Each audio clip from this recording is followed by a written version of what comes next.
Conjuring franchise 2 ലോക ഉഡായിപ്പുകൾക്ക് fan ബേസിനെ ഉണ്ടാക്കി കൊടുത്ത സിനിമകളാണിത്. ഈ സിനിമയിലെ എഡ് ആൻഡ് ലൊറൈൻ വാറൻ ദമ്പതികളെ കുറിച്ച് തന്നെയാണ് ഞാൻ ഈ പറയുന്നത്. അറിയാത്തവർക്ക് വേണ്ടി പെട്ടെന്ന് പറഞ്ഞുതരാം. Really Ed and Lorraine Warren എന്ന് പറഞ്ഞ ആളുകൾ ജീവിച്ചിരിപ്പുണ്ടായിരുന്നു. അവരുടെ പാരനോർമൽ എക്സ്പീരിയൻസുകളാണ് നമുക്ക് ഈ കോൺജറിംഗ് ഫ്രാഞ്ചൈസി സിനിമകളിൽ കാണാനായിട്ട് സാധിക്കുന്നത്. റിയൽ ലൈഫിലെ എഡ് ആൻഡ് ലൊറൈൻ വാറൻ ദമ്പതികൾ ഉഡായിപ്പുകൾ തന്നെയാണ്. ഇവർ പറയുന്ന പ്രേതവും ഭൂതവും ഒന്നും ഇല്ലാന്ന് തെളിയിക്കാൻ നമുക്കൊരു വഴിയില്ല. പക്ഷെ ഇവർക്കെതിരെ ഒരുപാട് തെളിവുകളുണ്ട്. ഇവർ സാധാരണ ചെയ്യുന്ന എന്താന്ന് പറഞ്ഞു കഴിഞ്ഞാൽ ഏതെങ്കിലും ഒരു വീട്ടിലോ സ്ഥലത്തോ പ്രേതശല്യം ഉണ്ടെന്ന് കേട്ട് കഴിഞ്ഞാൽ ഉടനെ ഇവരങ്ങോട്ട് പോകും. എന്നിട്ട് ഇവര് തന്നെ അവിടെ പ്രേതമുണ്ട്, ഡിമോണിക് എൻറ്റിറ്റി ഉണ്ടെന്നുള്ളത് അങ്ങ് സർട്ടിഫൈ ചെയ്യും. ചിലപ്പോൾ ആ വീട്ടുടമസ്ഥർക്ക് തോന്നിയൊരു തോന്നലോ ചെറിയൊരു പേടിയോ ഒക്കെ മാത്രമായിരുന്നിരിക്കണം. പിന്നീട് ഈ വീട്ടുടമസ്ഥരും ഇവരുമായിട്ട് എഗ്രിമെന്റിൽ എത്തുന്നു. എന്നിട്ട് ഈ 2 പാർട്ടികളും കൂടെ ചേർന്ന് ഒരു ഹൊറിഫൈങ് ആയിട്ടുള്ള ഹൊറർ സ്റ്റോറി അവിടെ മെനഞ്ഞെടുക്കുകയാണ്. എന്നിട്ട് ഈ സ്റ്റോറി ബുക്കായിട്ടും TV ഷോസ് ആയിട്ടും ഇന്റർവ്യൂസ് ആയിട്ടും ഒക്കെ പബ്ലിഷ് ചെയ്യുന്നു.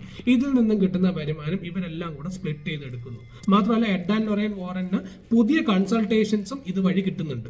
ഇത് മാത്രമല്ല ഇവർ റിയൽ എസ്റ്റേറ്റ് തട്ടിപ്പും ചെയ്യാറുണ്ട്. അതായത് വില കുറഞ്ഞ ഏതെങ്കിലും പ്രോപ്പർട്ടിയിൽ ചാത്തനുണ്ട്, മാടനുണ്ട് എന്നൊക്കെ പറഞ്ഞിട്ട് ഈ പ്രോപ്പർട്ടിയുടെ കോസ്റ്റ് ആർട്ടിഫിഷ്യലി ഇവർ കൂട്ടുകയാണ്. എന്നിട്ട് ഈ പ്രോപ്പർട്ടി ഒന്നെങ്കിൽ പാരനോർമൽ ടൂറിസത്തിന് വേണ്ടി തുറന്നു വെക്കുന്നു, അല്ലെങ്കിൽ ഇത്തരത്തിലുള്ള വീടുകൾ വാങ്ങിക്കാൻ റെഡിയായിട്ട് നിൽക്കുന്ന ഒരുപാട് കളക്ടേഴ്സ് ഉണ്ട്.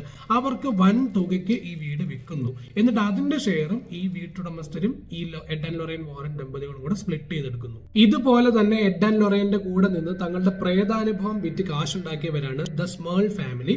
ഇവരുടെ സ്റ്റോറി ആയിരിക്കും ഈ സെപ്റ്റംബറിൽ ഇറങ്ങാൻ പോകുന്ന കോൺജറിംഗ് ദ ലാസ്റ്റ് റൈറ്റ്സ് എന്ന് പറയുന്ന സിനിമയിൽ നിങ്ങൾക്ക് കാണാൻ പറ്റുന്നത്.